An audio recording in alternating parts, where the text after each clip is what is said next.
Space for All, Space for Peace, a Space 18 SDG. So, this paper, check how it works. Okay. We have several co-authors over there, and this paper covers the following topics: the politics of wasting resources, the environment and human lives, sustainability, development and peace, which relationships, civilian space development, the strongest factor for peace. The space economy is growing faster than expected and is leading outside. All the peoples of Earth are strongly interested in space, so we are witnessing a permanent space revolution. So,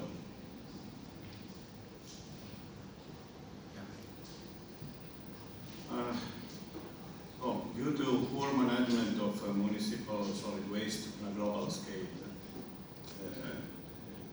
led to several environmental damages, greenhouse gas emissions, ecosystem pollution, biodiversity loss, and public health risks. Though the Earth's ecosystem is a fantastic self-regulating machine, recycling everything, Mother Earth cannot do her job forever, for any numbers of humans. So, the lack of expansionist strategies led to lack of resources for development, and the global environmental resources crisis. Some green passive policies only have worsened the crisis. Too many humans in the planet is the first primitive site of awareness. What the popular meme says, we don't have planet B. The logical reaction for one move chess player leaders is to decrease our number, to re-enter in a sustainable size, less than 4 billion. After wasting huge resources and mismanaging waste, the policy of sustainability finally leads to trash redundant human beings. Pandemics has not finished the work. A bigger monster is needed, a global war, killing billions of humans. Our answer to many humans on one only planet, let's move. So,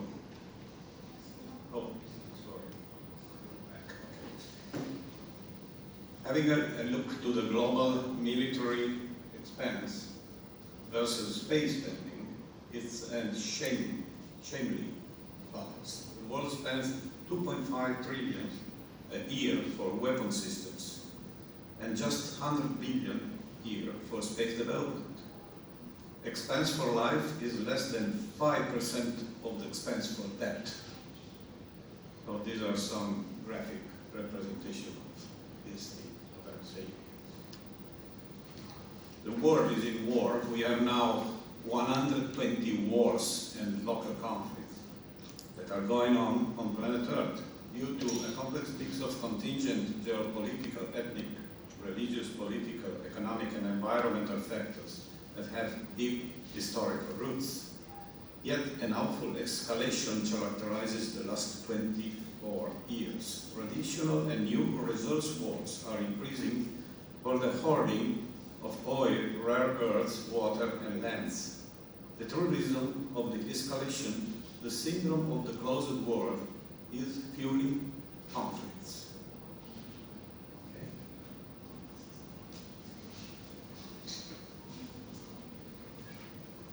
So, development and peace are strictly interconnected. All peoples of Earth aspire to social growth, prosperity, improved living conditions, and a future for their children. The rise of global information enabled by satellite communication technologies made all people aware of the huge social differences between developed and underdeveloped countries. Being informed, people started to fear that their social development was blocked. Reactions, immigration, rebellion, availability for wars.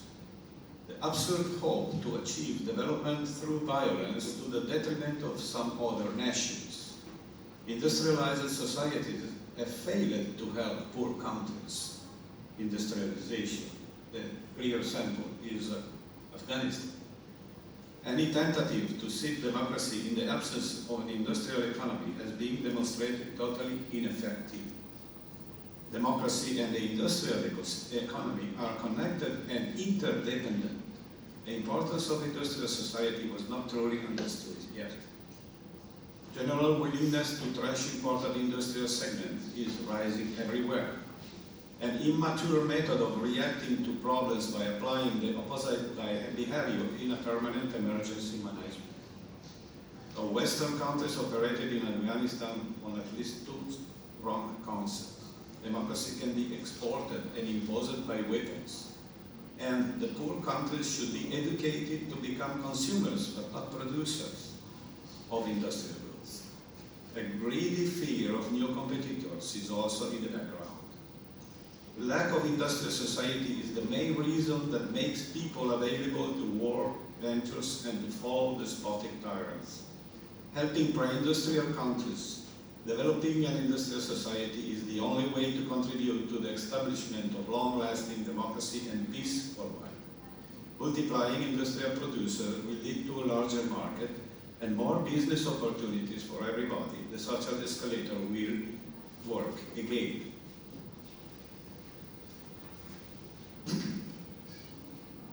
So, coming to sustainability. The United Nations SDGs 7, 8, and 9, energy, economic growth, and industrial innovation, may resolve global issues, eliminate reason for conflicts, and restart civilization growth. Everything fine then? No, wait, planet Earth does not offer enough resources to allow such a general growth of new industries, and the environment cannot support it as well. If connected inside the boundaries of Earth, industrial growth would conflict with the environmental goals.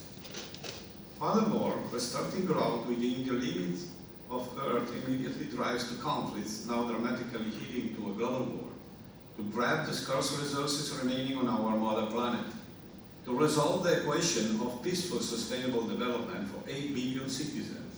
The advanced countries hold big responsibility.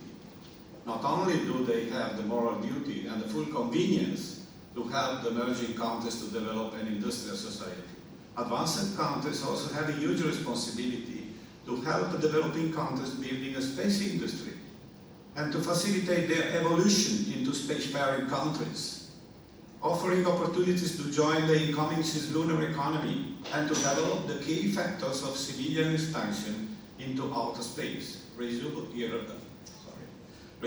low-cost, safe and ergonomic space vehicles, lunar and asteroid mining producing fuel in space, orbital debris reuse, space tourism infrastructures, protection from cosmic radiation, simulated gravity, growing food and green environment in space habitats, just to mention some of the main scientific and technology challenges. Okay. So, civilian space development is the strongest factor of peace, because it can produce end of resource wars. An eternal common misconception: humans are dead in their nature, and thousands of years of evolution haven't changed the very basic animal behavior. But when humans have enough resources in space to develop in peace, only psychopathic characters will stick to using violence. This is our humanist philosophy, by the way. The only way to get abundant resources is to adopt an expansionist strategy. For the first time in history, we can expand without stealing the ground to anybody in the solar system. Space is open to the peaceful use of enormous abundant resources, a formidable opportunity to pursue universal peace with full freedom for all the peoples of Earth. Achieving the immense resources of the solar system will decree the obsolescence of the reason for resource wars on Earth. There is also something taken from history, that wars are a factor of progress. That's not true today, because we have a global economy, and the global economy is now depressed by the wars. So if some sectors can benefit from wars, the vast majority of the other sectors is depressed and is going into deep crisis. I'm trying to show. I don't know my time, how much I have here. Yeah. Oh my God, that's Okay, so just the title of this doesn't mean that trashing wars, we mean to trash military culture.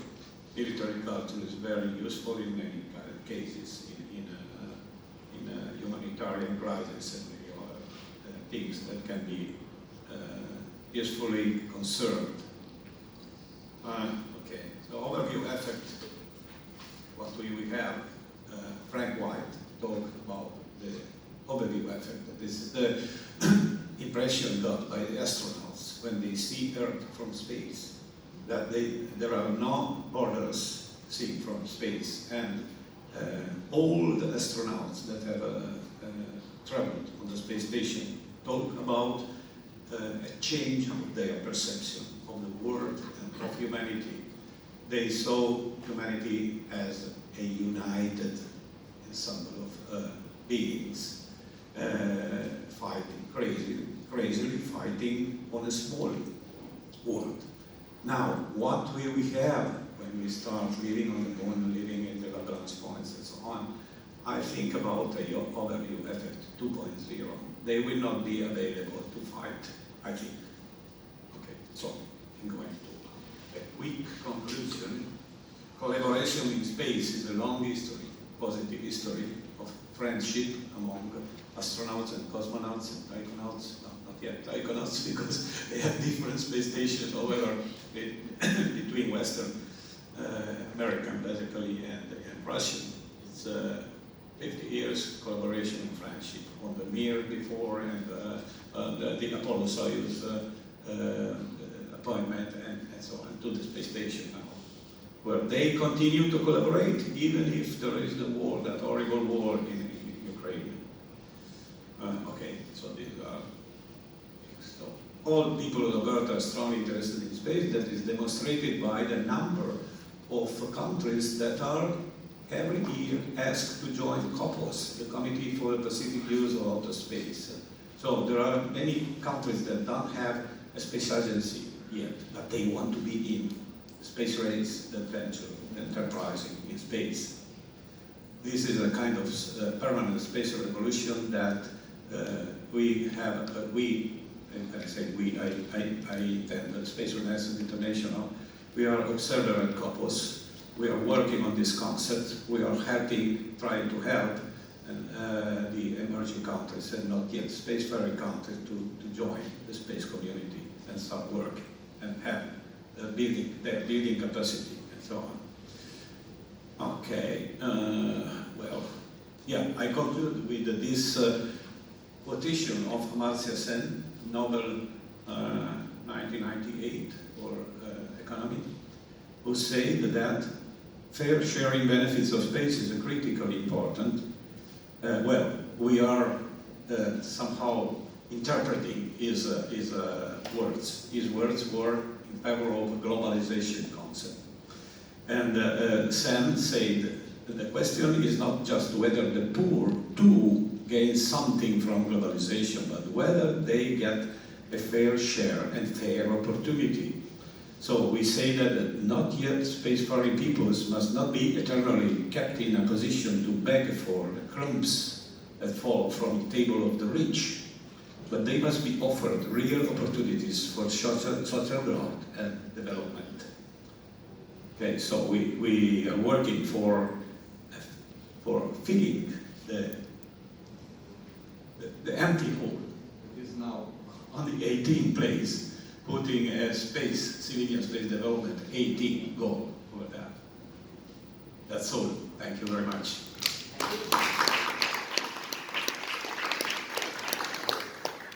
Question? yeah.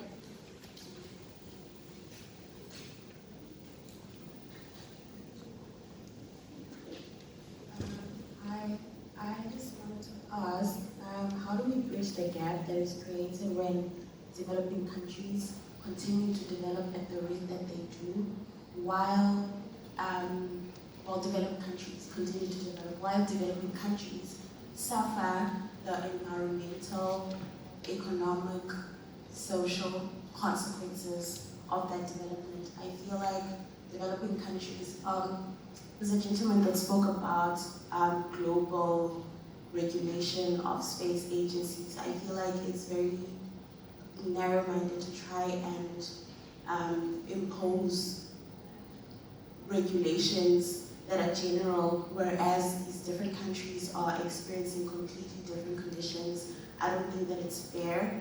For example, in South Africa, we are experiencing a dilemma of, all these sustainable energies that we have to adapt and all of that, whereas we have adverse social conditions that we still have to overcome. I mean, sustainable energies are extremely expensive for us to implement, and we have people that are experiencing poverty at the same time. So that feels very forced for us because we are not at that level. And I also wonder if developing countries are actually doing enough to try and help developing countries to catch up, because you can't just say you're going to help African countries to catch up in the space industry, whereas there are main underlying issues that we need to face first.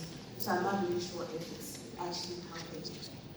So I don't know what your views are on that. Okay, sorry.